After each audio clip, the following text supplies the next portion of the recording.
January 1, 2026.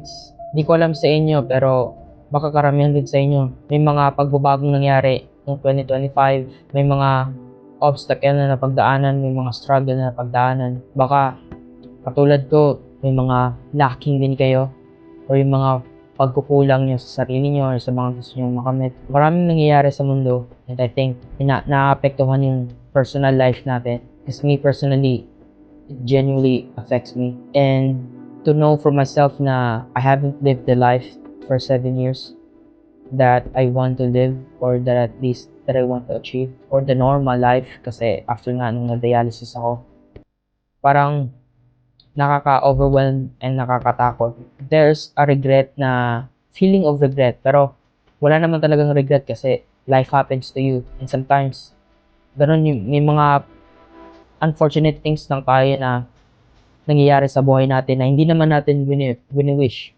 And nangyari yun sa atin and it affects us.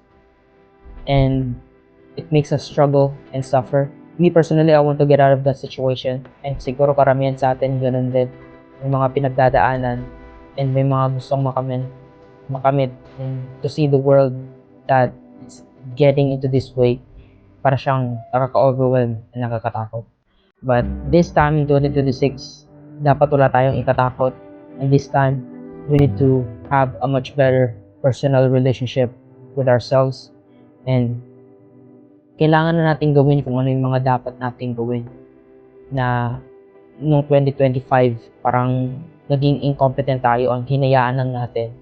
Hinayaan natin yung sarili natin na mag-procrastinate, maging lazy, na pagpaliban yung mga bagay na dapat nating i-sacrifice and na dapat nating i-prioritize. So, ngayong 2026, kailangan na nating magbago at i-shed yung skin na yun and move forward.